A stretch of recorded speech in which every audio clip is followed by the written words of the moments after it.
झाड़ जहाँ हो उन क्षेत्रों से मेरा लगाव ज़्यादा बढ़ जाता है। तो विष्णुगढ़ कहीं ना कहीं एक जंगल झाड़ खूबसूरत वातावरण में फैला हुआ क्षेत्र है और इस क्षेत्र में मेरा लगाव बढ़ा है। और इसके लिए कहीं ना कहीं हमारे जो संगठन के साथी हैं जो लगातार सक्रिय हैं और उनके सफल आयोजन के कारण फिर मैं यहाँ लगाता हूँ। और फिर वही बड़ा हैरत लगता है कि लोग 9 साढ़े 9 बज चुका है, 9:45 बज चुका है और बिल्कुल शीतलहरी है, कनकनाती ठंड है, लेकिन बावजूद लोग सुन रहे हैं। तो ये कहीं ना कहीं बदलाव का संकेत है। अच्छा, लेकिन एक चीज़ जैसे आपको ये बताएंगे कि क्या आपको जानकारी होगी, जैसा आपने संबोधन में अपना जिक्र किया कि प्रवासी मजदूर यहाँ से बहुत संख्या में बाहर रखते हैं।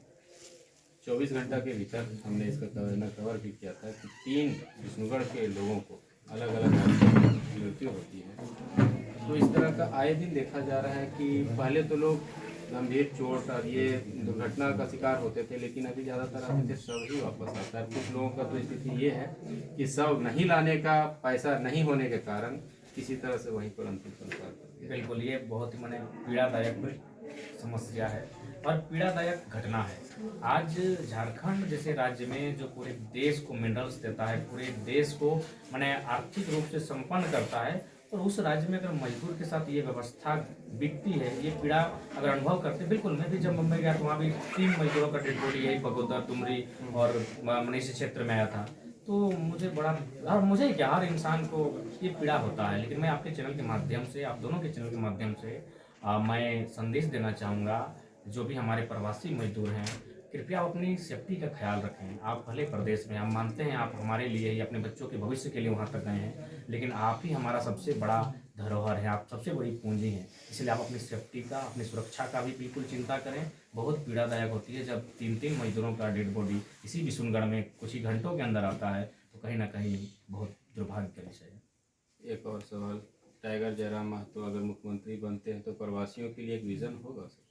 देखिए, हम लोग, मैंने पहले कहा कि हम लोग एक नई विचारधारा को इस राज्य के नेतृत्व में काबिज करना चाहते हैं और निश्चय ही प्रवासी की पीड़ा का समाधान करने के लिए हमारे पास कुछ ना कुछ आइडियाज रहेंगे। क्योंकि भगत सिंह ने भी कहा था कि असल आज़ादी तभी मानी जाएगी जब खेतों में काम करने वाला किसान मुस्कुराएगा और फैक्ट्रियों में काम करने वाला मजदूर मुस्कुराएगा, तभी असल आज़ादी मानी जाएगी। तो निश्चय उसके लिए हमारे पास बहुत स्ट्रेटजी है। उदाहरण के लिए मैं अगर बात कहना चाहूँ तो आप अगर कोयलांचल के क्षेत्रों में चले जाएँ और वहाँ जो भी फैक्ट्रियाँ स्थापित है या फिर जहाँ भी फैक्ट्रियाँ स्थापित है, चूँकि ये चीज़ें आपको लीगली तौर पे कोई नहीं बताएगा, लेकिन आपको ये कानो कान या फिर आप जब बैकग्राउंड में रिपोर्टिंग करने जाएंगे, खासकर और रिपोर्टिंग को ऑपरेशन के तर्ज पर करने जाएंगे, तब ये पता होगा कि हर एक कंपनियों में जो स्थानीय विधायक रहते हैं, स्थानीय सांसद रहते हैं, कम से कम 10 से 15 जो उनके वर्कर्स हैं बिना किसी काम के हुए वेतन ले लेते हैं। तो मान के चलिए अगर धनबाद जिला में 5,000-6,000 के आसपास छोटी छोटी कंपनियाँ हैं, अगर एक कंपनियों में मैंने उस क्षेत्र के विधायक अगर 10-10 लोगों को गैर तरीकों से हाजिरी ले रहे हैं, तो यानी मेरा मानना है कि 5,000 में अगर 10 है तो आप उसको गुना कर लीजिए, वो 50,000 के पार चला जाएगा। तो ये समस्याएं कहीं ना कहीं देखने को मिलती है और ये सच्चाई है। यानी हम लोग देखिए क्या करेंगे, सबसे पहला बात एक मिशन के साथ नेतृत्व करेंगे, और जो हमारी स्ट्रेटजी है वो कहीं ना कहीं, अगर हम लोग सिर्फ करप्शन को, अपने निजी स्वार्थ को अगर समाप्त कर दें, अगर हम लोग अपना निजी स्वार्थ को अगर बंद कर दें, तो मुझे लगता है हमारे धनबाद, बोकारो में, हजारीबाग में इतनी फैक्ट्रियां हैं, इतने कारखाने हैं कि बहुत बड़ी आबादी वो मैनेज हो सकती है, वहाँ काम कर सकती है। लेकिन चूंकि ये क्या करते हैं, पेमेंट का भी, और एक चीज़, आप अगर वो ग्राउंड रिपोर्टिंग करने जाते हैं, खासकर कोलियरी साइड में जहाँ कोल्स का काम होता है, तो आपको ये पता चलेगा कि उनको उनके खाते में 1,800 रुपये पेमेंट आता है, लेकिन उनको दिया जाता है 700-800। बाकी जो है वो कोई जो उनका ऊपर जो बैठा है, जो भी मैंने बिचौलिया, वो ले जाता है। तो अगर मान के चले ठीक है, उसको 700 ही देना था, लेकिन वो 1,000 रुपये बिचौलिया क्यों लेगा, वो किसी दूसरे वर्कर को जाता।